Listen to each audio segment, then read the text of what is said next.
Assalamualaikum warahmatullahi wabarakatuh. Saudara-saudaraku sebangsa setanah air yang kami cintai, yang kami banggakan dimanapun Anda berada. Berikut ini kami sajikan mengomentari atau mereaction status dari Muhyiddin Khabib. Siapa lagi kalau bukan Ahmad Fakhrul Razi, PBNU. Wah. Di dalam statusnya Muhyiddin Khabib ini mengatakan ilmu sudah wirat. Anak muda bicaranya biasanya orang yang baru memiliki ilmu sejumput akan mengira air kotokan adalah samudera raya, mengira batang pisang adalah tiang-tiang langit. Kalimat di atas merupakan nasihat Prabu Angkling Dharma kepada anak muda bernama Sudawirat yang punya ilmu rengkah gunung. Ia menjadi berangasan dan keras kepala, mengira bahwa dengan ilmunya ia adalah pendekar paling hebat dan mampu mengalahkan siapa saja. Lihatlah zaman sekarang betapa banyak Sudawirat pengikut imat. Wah.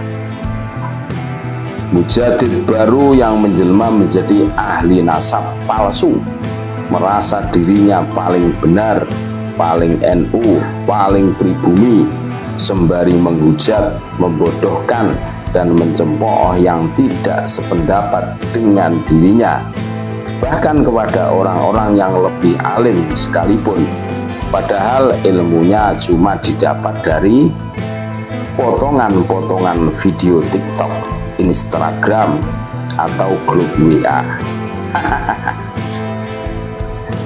Nah, berikut ini sanggahannya saudara-saudara. Menjawab tuduhan sembarangan kritik ilmiah atas klaim nasab Pak Alwi dan sanggahan terhadap tulisan Dr. Ahmad Fakhrul Razi berjudul Ilmu Sudawirat. Menanggapi tulisan Dr. Ahmad Fakhrul Razi tersebut, kita perlu mengklarifikasi beberapa poin penting untuk memastikan bahwa sanggahan yang diberikan didasarkan pada fakta, ilmu pengetahuan, dan dalil dari para ahli di bidangnya, sehingga dapat menjawab secara ilmiah dan objektif. Yang pertama, penggunaan metafora dan generalisasi. Ahmad Fakhrul Razi menggunakan metafora dari cerita Angkling Dharma dengan menggambarkan Sudawirat sebagai sosok anak muda yang sombong dan keras kepala karena merasa memiliki ilmu yang cukup.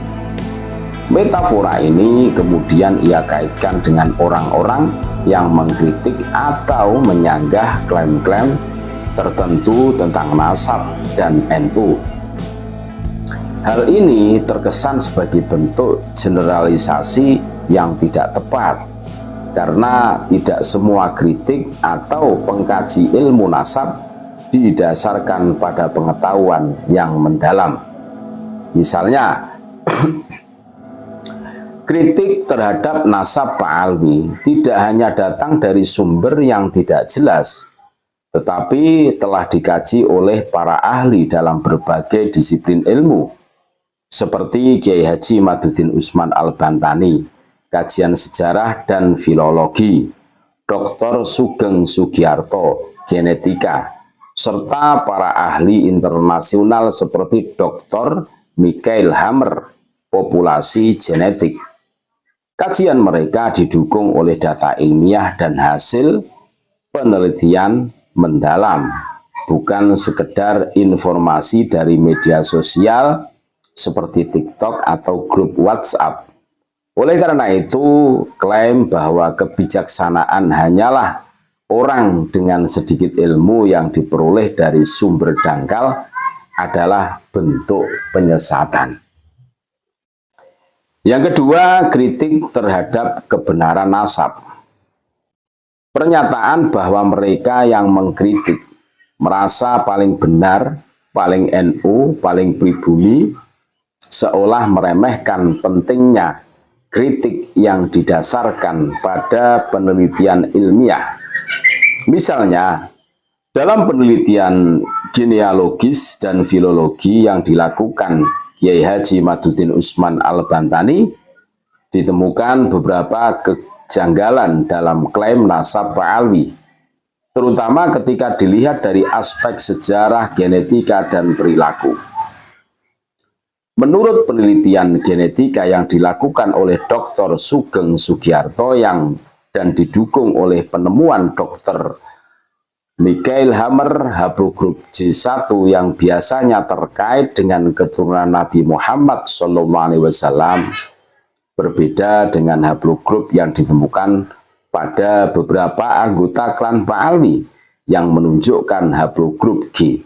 Hal ini menegaskan bahwa tidak ada bukti genetis yang mendukung klaim keturunan langsung dari Nabi Muhammad SAW. Yang ketiga, dalil dan referensi ahli. Kritik ilmiah terhadap klaim nasab Pak Alwi bukan tanpa dalil atau referensi ahli. Sebagai contoh, para ahli filolog seperti Profesor Dr. Manajem Ali dari Universitas Airlangga telah melakukan penelitian terhadap sumber-sumber sejarah dan menemukan ketidakkonsistenan dalam silsilah yang diklaim oleh klan Pak Alwi. Begitu pula dengan kajian perilaku yang dilakukan oleh Kiai Haji Imaduddin Usman Al-Bantani, di mana ia menunjukkan adanya perbedaan perilaku antara keturunan Nabi SAW yang sebenarnya dengan klaim yang diturunkan oleh klan Pak Alwi. Dalam Islam, kita dianjurkan untuk memeriksa kebenaran suatu klaim dengan menggunakan ilmu pengetahuan dan dalil yang jelas. Quran Surah Al-Hujurat ayat 6 mengajarkan agar kita memeriksa kebenaran sebelum menerima informasi, terutama dalam hal-hal yang mencakup nasab dan agama. Kajian nasab adalah hal yang serius dan harus dilakukan dengan metodologi ilmiah yang ketat. Yang keempat, kesimpulan. Oleh karena itu, sanggahan terhadap tulisan Dr. Ahmad Farur Razi didasarkan pada fakta bahwa kritik terhadap nasab Pak Alwi dan klaim lainnya tidak sekedar lahir dari emosi atau rasa ingin mencemooh, tetapi dari hasil penelitian ilmiah dan kajian mendalam oleh para ahli di bidangnya. Mengabaikan kritik semacam ini hanya dengan meremehkan pengkritik sebagai sudawirat baru adalah langkah yang tidak produktif dan mengabaikan nilai-nilai penting dari ilmu pengetahuan serta dalil yang sahih. Wallahu a'lam. Terima kasih. Tetap NKRI harga mati, Nusantara milik kita. Wassalamualaikum warahmatullahi wabarakatuh.